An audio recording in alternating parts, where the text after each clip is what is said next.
अस्सलामुअलैकुम। साक्षी खबर में आपका इस्तकबाल है। आज 12 मुहर्रमुल हराम है। सुर्खियों से पहले सुनते हैं हदीस शरीफ। बिस्मिल्लाहिर्रहमानिर्रहीम। हज़रत अनस रज़ी अल्लाह ताला अन्हु से रिवायत है, रसूलुल्लाह सल्लल्लाहु अलैहि वसल्लम ने फरमाया, शहीद को अपने अजीज़ व अक़ारिब में से 70 आदमियों की शिफात का हक़ दिया जाएगा। और अब सुर्खियाँ। तेलंगाना हाईकोर्ट में 3 एडिशनल जजों की हलफ बर्दारी। चीफ जस्टिस आलोक आराधे ने दिलाया हलफ। बारिश और सैलाब की संगीन सूरत हाल पर कांग्रेस वफ्द की सीएस से मुलाकात। शांति कुमारी को हवाले की याददाश्त। चेयुता स्कीम को खुद रोजगार से मरबूत किया जाए। महकमे पंचायत राज और देही तरक्यात के साथ जगन का जायजा इजलास। दीगर रियासतों में खवातीन पर मजालिम का हवाला देकर मणिपुर मजालिम को जायज नहीं ठहराया जा सकता। मणिपुर केस की समाअत के दौरान सुप्रीम कोर्ट का रिमार्क। और अब तफसील। तेलंगाना हाईकोर्ट के चीफ जस्टिस आलोक आराधे ने आज हाईकोर्ट के 3 नए एडिशनल जजों को ओहदे व राजदारी का हलफ दिलाया। एडवोकेट्स ए लक्ष्मी नारायणा, जे अनिल कुमार और जुडिशियल ऑफिसर के सज्जना को चीफ जस्टिस आलोक आराधे ने ओहदे व राजदारी का हलफ दिलाया। 2 साल मियाद की तकमील के बाद ये तीनों एडिशनल जजेस मुस्तकिल जजों के तौर पर खिदमत अंजाम देंगे। सुप्रीम कोर्ट की सिफारिश और सदर जमहूरिया की मंजूरी के बाद तेलंगाना हाईकोर्ट के 2 सीनियर एडवोकेट्स और जुडिशियल ऑफिसर को एडिशनल जज के ओहदे पर तरक्की दी गई है। बारिश में कमी के सबब गोदावरी के बहाव की शिद्दत में कमी आई है। भद्राचलम के पास सैलाब के पानी की शिद्दत में रफ्ता रफ्ता कमी आ रही है, जिसकी वजह से इंतजामिया ने तीसरी वार्निंग वापस ले ली है। इतवार की रात 7 बजे भद्राचलम के पास पानी का बहाव 12,79,307 क्यूसिक रिकॉर्ड किया गया।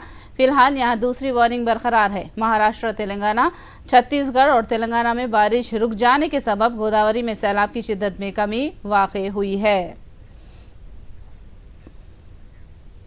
आसपास के इलाकों में बारिश में कमी से कृष्ण नदी के बहाव में भी कमी आई है। इतवार को शाम 6 बजे श्रीसैलम प्रोजेक्ट में 82,000 क्यूसिक पानी दाखिल होने से आबी सतह 846 तक पहुंच गई है और पानी का जखीरा 73.23 टीएमसी तक पहुंच गया है। प्रोजेक्ट की गुंजाइश 142 टीएमसी तक है।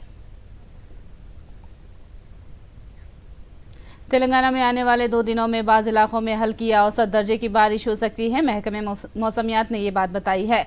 कल आदिलाबाद, निर्मल, कोमरम भीम, आसिफाबाद, महबूबनगर अजला के बाज़ इलाकों में भारी बारिश रिकॉर्ड की जा सकती है। तेलंगाना के मगरबी सिंध से तेज़ हवाएं चलने का महकमे मौसमियात ने क़यास जाहिर किया है।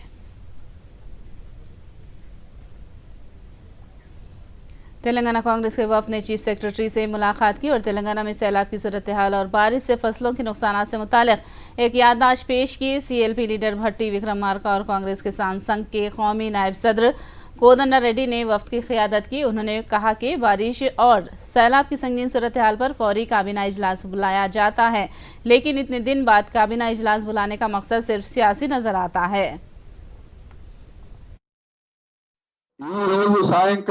कैबिनेट मीटिंग మేము ఏవైతే డిమాండ్ చేసినామో कैबिनेट मीटिंग అవి ఆమోదం తెలిపి డబ్బు రిలీజ్ చేయకపోతే రుణంతో సహా మేము అడుగుతున్నది పాత రుణం కాకుండా ఇప్పటి వరకు ఈ తేదీ వరకు ఎవరి బ్యాంకులో అయితే అప్పులు ఉన్నాయో అవన్నీ కూడా మాఫీ చేయమని అడిగినాం, కోరుతున్నాం।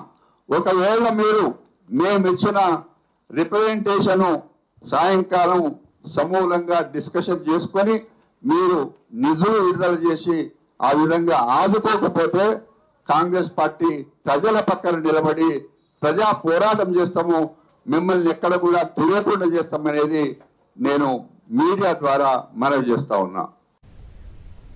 पिछली बार के सैलाब के दौरान ही केसीआर ने भद्राचलम का दौरा करके किए गए वादों को अब तक पूरा नहीं किया है। एमएलए पी वीरैया ने ये तनकीद की है। उन्होंने बताया कि केसीआर की वादा फरामोशी के खिलाफ पुलिस स्टेशन में शिकायत की गई है। वीरैया ने इल्जाम लगाया कि सैलाब से पहले एहतियाती इकदाम करने में हुकूमत नाकाम हो गई है। एमएलए वीरैया ने केसीआर से मुतालबा किया कि भद्राचलम के मसले को मुस्तकिल तौर पर हल किया जाए।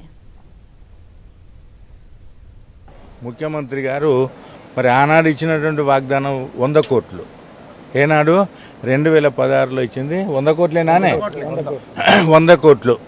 100 కోట్లు ఇచ్చిన తర్వాత మళ్ళీ మొన్న 17/7/2022 నాడు మన ముఖ్యమంత్రి కల్వకుంట్ల చంద్రశేఖరరావు గారు రావడం జరిగింది.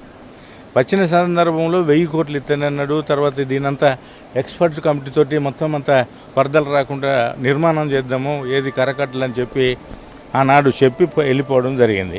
ఇప్పటి వరకు కేసీఆర్ గారు పట్టించుకున్నది లేదు, మరి దీని గురించి ఆలోచించింది లేదు.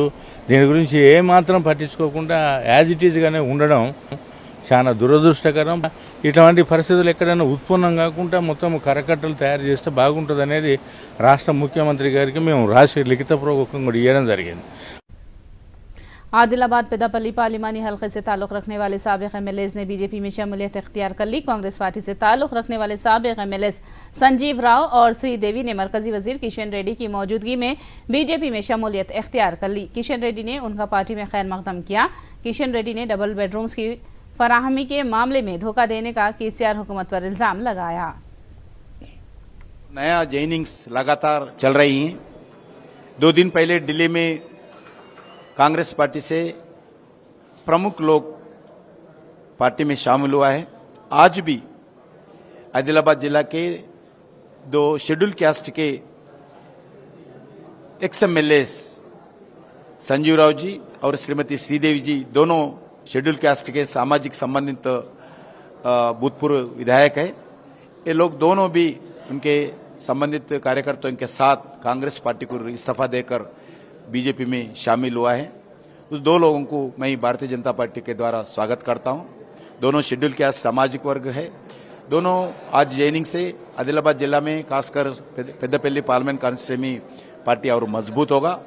स्पेशली जो सिंगरेनी कोल बेल्ट है उस एरिया में पार्टी अभी भी बहुत मजबूत है। ये दोनों शेड्यूल कास्ट के लोग आज बीजेपी में शामिल होने के कारण और मजबूत होगा। निजामाबाद जिला बीजेपी में गिरोहबंदी उरूज पर पहुंच गई है। बीजेपी के जिला दफ्तर के सामने ही बीजेपी के कायदीन और कारकुनों ने एहतजाज किया। 13 मंडलों के सुदूर की तब्दीली के खिलाफ बीजेपी कायदीन एहतजाज कर रहे हैं।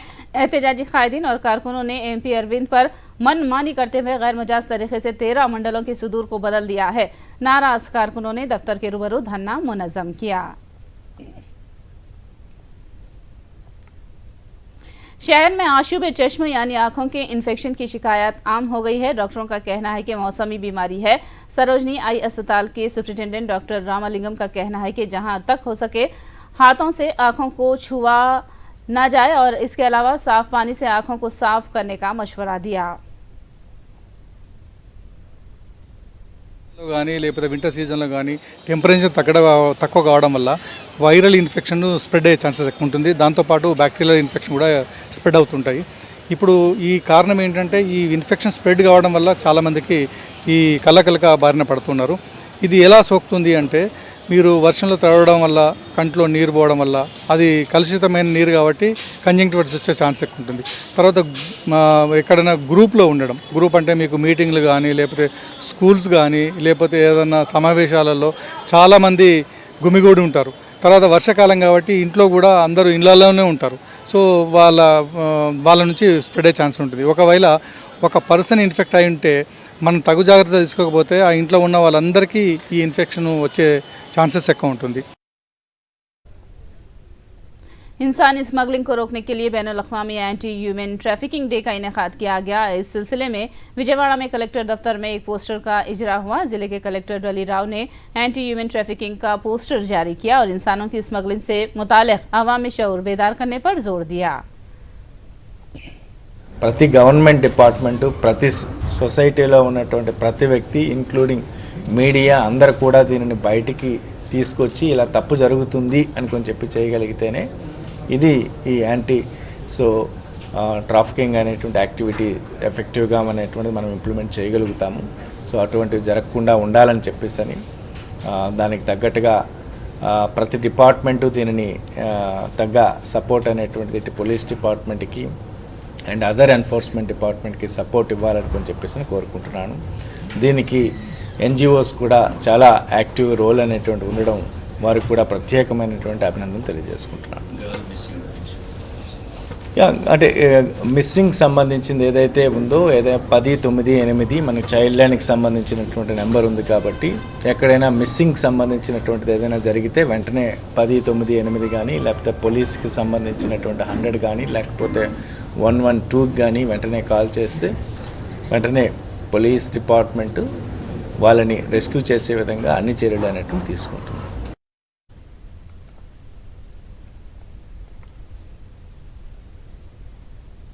महकमे पंचायत राज और देही तरक्यात के अहदेदारों के साथ वाइस जगन ने जायजा इजलास मुनाकिद किया। जगन ने देहातों में जामा सर्वे करवाने के साथ साथ डिजिटल लाइब्रेरियों के क़याम की हिदायत दी।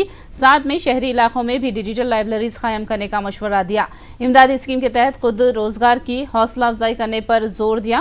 वज़ीर आला ने मशवरा दिया कि अगर चेयूता के इस्तिफादा कुनिंदगान को इमदादी रकम को खुद रोजगार से मरबूत किया जाए तो खवातीन की बेहतरीन मदद हो सकती है। तेलुगुदेशम लीडर नारा लोकेश झूठा प्रोपेगेंडा कर रहे हैं, ये वजाहत करनूल के एमएलए हफीज खान ने की है। हफीज खान ने एक पुराने फोन रिकॉर्डिंग के बारे में वजाहत की जिसमें बात का बतंगड़ बनाकर उन्हें बदनाम करने की कोशिश की जा रही है और झूठा प्रोपेगेंडा किया जा रहा है। అన్న నేనైతే చంద్రబాబు నాయుడు గారి లెక్క చెప్పదలుచుకోలే.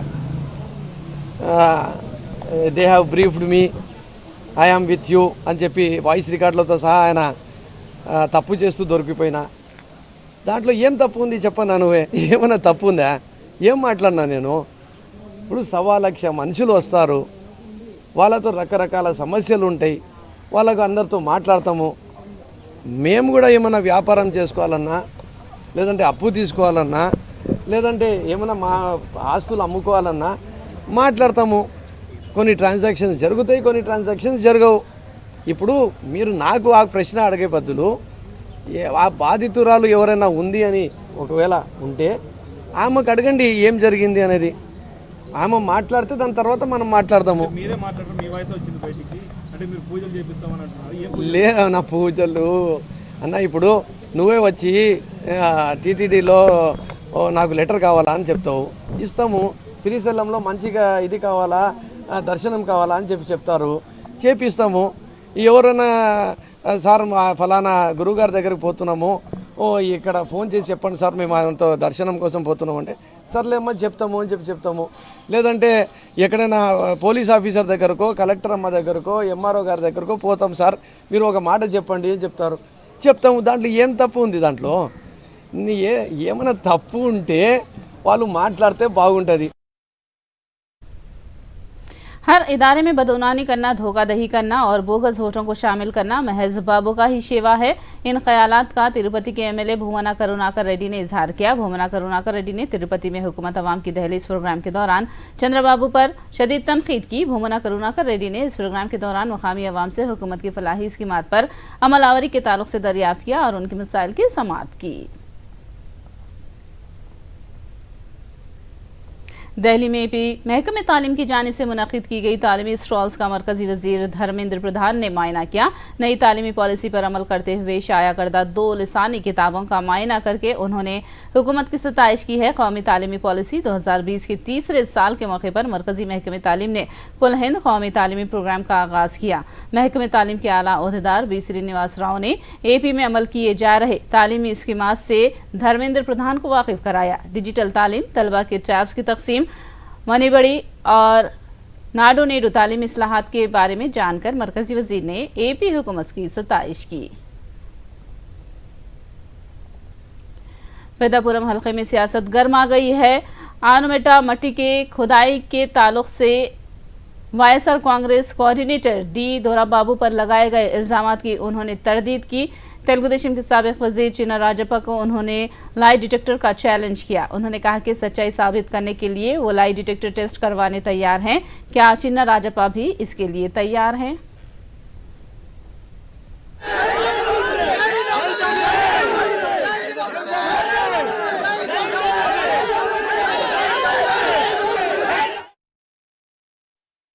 చిన్నరాజప్ప గారు ఆయన సవాలు ఒప్పుకోవడానికి కూడా ఆయన ఇప్పుడు ఏమి నేను ఏ పేపర్ మీద సంతకం పెట్టను, ఆయన అన్న మాట ఆయన ఇచ్చినటువంటి బాండ్ పేపర్ మీద నేను సంతకం పెట్టను అని అంటున్నా ఉన్నాడు. అది బాండ్ పేపర్ నేను ప్రిపేర్ చేసింది కాదు, ట్రూత్ ల్యాబ్ అనే సంస్థ ఎవరైనా సరే లై డిటెక్టర్ టెస్ట్కి సిద్ధమైతే ఒక డిక్లరేషన్ ఫామ్ వాళ్ళు పంపించి దాని మీద వాలంటీర్గా నేను ఈ టెస్ట్ చేయించుకుంటానని చెప్పడం అది నేను ప్రింట్ చేయడం జరిగింది. నేను సంతకం కూడా పెట్టడం జరిగింది.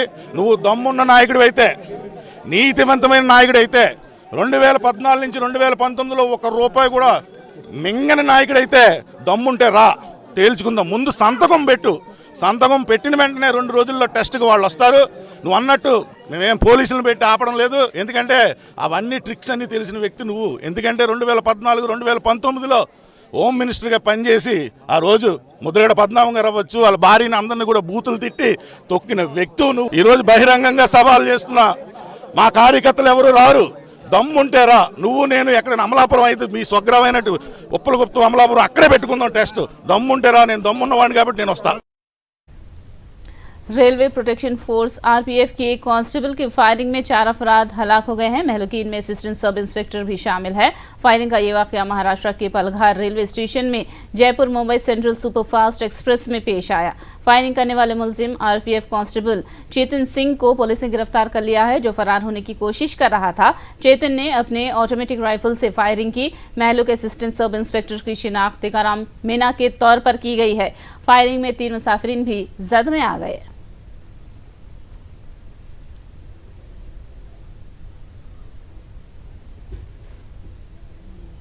ये इंसिडेंट बहुत ही दुखद है और हम लोगों का बिल्कुल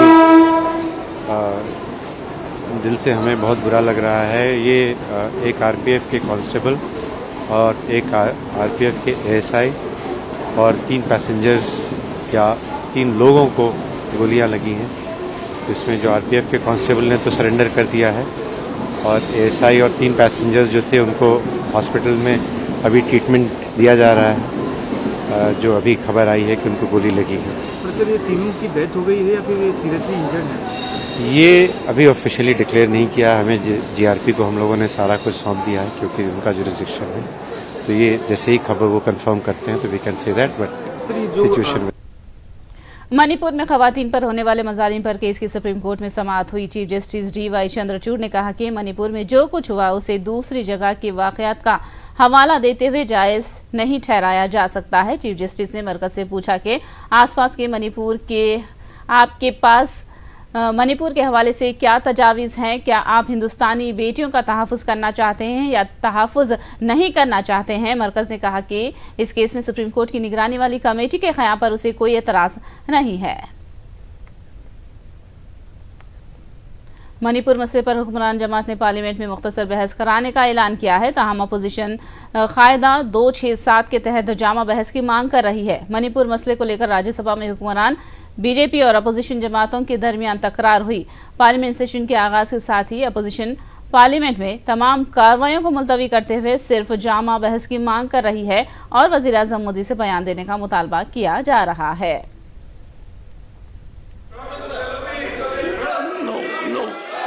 Are you agreeable for discussion at 2 p.m.?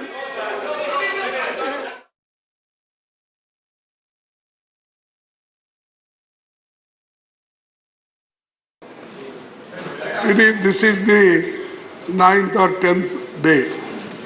Continuously all India party, they are giving notices to discuss it. And we want 267. They should, sir, we request the government and you give us a chance to discuss. Nothing will go to court. Honorable members, when on this issue, the government is agreeable for a discussion at 2 p.m. I want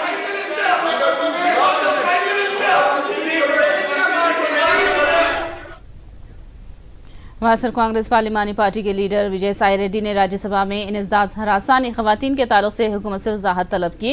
उन्होंने झूठी शिकायत दर्ज कराने के ताल्लुक से और मुतासिरा खातून की जानिब से शिकायत न करने के मामले पर हुकूमत से वजाहत तलब की।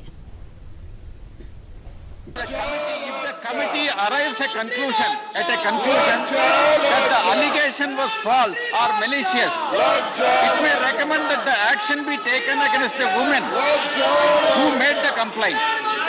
this could deter the women from filing the complaint and seeking protection through the proposed legislation. Does the government have any plans to redress the same? Thank you, sir. Honorable Minister. माननीय सभापति महोदय, हमारी जो आंतरिक शिकायत समिति है उसके सामने जब प्रार्थना पत्र आता है तो ये समिति सारे तथ्यों को देखती है और उस महिला कर्मचारी से भी पूछती है कि आपने जो शिकायत की है वो किस तथ्यों के आधार पर की है। अगर तथ्यों के आधार पर समझ में आता है कि वाकई शिकायत सही है तो कर्मचारियों के खिलाफ कार्रवाई की जाती है और यदि कोई शिकायत नहीं आती है तो उसको वहीं निष्पादन कर दिया जाता है। बीआरएस के एमपी एन नागेश्वर राव ने कहा कि पार्लियामेंट में मणिपुर पर होने वाली बहस से मुतासरा रियासत की आवाम में भरोसा आएगा। उन्होंने दिल्ली ऑर्डिनेंस की मुखालिफत करने का ऐलान किया। नहीं, मणिपुर के बारे में तो हम लोग जब ये सेशन जब स्टार्ट हुआ उस दिन से अभी तक जो है ना डेली एडजर्नमेंट मोशंस भी दे रहा है, उसके ऊपर जो है ना चर्चा होना बोल के हम लोग डिमांड भी कर रहे हैं। और एक्चुअली मणिपुर का जो घटना जो भी हुआ है वो देश के लिए ठीक नहीं है। ये ऐसा घटना हम लोग कभी भी सोचा नहीं है। जो घटना हुआ है तब तो जो है ना जो जिम्मेदार जो बनता है वहाँ का जो स्टेट गवर्नमेंट का, इधर का सेंट्रल गवर्नमेंट का, जब पार्लियामेंट चल रहा है तो पार्लियामेंट के ऊपर इसका ऊपर जो है चर्चा होना चाहिए और वहाँ का मणिपुर का जो है ना भाई बहनों के लिए जो है हम लोग एक भरोसा भी जो है ना पार्लियामेंट का तरफ से देना चाहिए। सर, दिल्ली के लिए जो आज लोकसभा में पेश हो सकता है, क्या आप विरोध करेंगे इसका? नहीं, वो ऑर्डिनेंस अभी तो बिजनेस में तो इसमें तो आया नहीं है। हो सकता है अगर कभी भी लाए तो उसको तो हम लोग जो है विरोध करेगा, अपोज करेगा, उसका एग्नेस्ट में है। जो ऑर्डिनेंस को जो है ना बिल का रूम में जो भी चेंजेस करके लाएगा उसको हम लोग अपोज करेगा। लोकसभा में कांग्रेस के अपोजिशन लीडर अधीर रंजन चौधरी ने पहले तहरीक अदम एतमाद पर मुबाहिस कराने का मुतालबा किया। उन्होंने पार्लियामेंट के इहाते में कहा कि एक तरफ तहरीक अदम एतमाद पर मुबाहिस को इल्तिवा में रखकर दूसरी जानिब दीगर उमूर पर मुबाहिस करना रिवायत के खिलाफ है। उन्होंने कहा कि हुकूमत बहानाबाजी करके अवाम को गुमराह करना चाहती है। देखिए, अविश्वास प्रस्ताव हम लाए हैं। अविश्वास प्रस्ताव पहले सदन में शुरू करे, बाकी सारे जो विधायक हैं, जो प्रस्ताव है, चर्चा करने में हमें कोई हर्ज नहीं। लेकिन अविश्वास प्रस्ताव को अहमियत को कमज़ोर करने के लिए और लोगों को निगाह भटकाने के लिए तरह तरह की बहानाबाजी ये सरकार बंद करे तो बेहतर है, क्योंकि ये देश के लिए बेहतर होगी। ये मैं कहना चाहते हैं। इसमें क्या आसमान टूट पड़ेगी? क्या इसमें क्या भूकंप पैदा होगी? ये तो कम से कम करे। सारे विपक्ष चाहते हैं एकजुट होकर कि हमारे सदन में अविश्वास प्रस्ताव पे चर्चा शुरू हो और यह अविश्वास प्रस्ताव की मान्यता दिए गए हैं। इस समय एक के बाद एक बिल पॉलिसी सरकार अगर अपनाने की सिलसिला जारी रखे तो सदन की गरिमा को ये बड़ा अपमान कर रहे हैं, ये मैं जरूर मानूंगा। क्योंकि सदन में इस तरीके की कभी ऐसा नहीं होते कि अविश्वास प्रस्ताव पड़े हुए है, बाकी सारे चर्चा चल रहे हैं। ऐसा हालत सदन के अंदर कभी नहीं हुई। आखिर में सुर्खियां एक बार फिर। तेलंगाना हाईकोर्ट में 3 एडिशनल जजों की हलफ बर्दारी। चीफ जस्टिस आलोक आराधे ने दिलाया हलफ। बारिश और सैलाब की संगीन सूरत हाल पर कांग्रेस वफ्द की सीएस से मुलाकात। शांति कुमारी को हवाले की याददाश्त। चेयुता स्कीम को खुद रोजगार से मरबूत किया जाए। महकमे पंचायत राज और देही तरक्कियात के साथ जगन का जायजा इजलास। दीगर रियासतों में खवातीन पर मजालिम का हवाला देकर मणिपुर मजालिम को जायज नहीं ठहराया जा सकता। मणिपुर केस की समाअत के दौरान सुप्रीम कोर्ट का रिमार्क। साक्षी खबर में फिलहाल इतना ही। साक्षी टीवी पर खबरों का सिलसिला जारी रहेगा।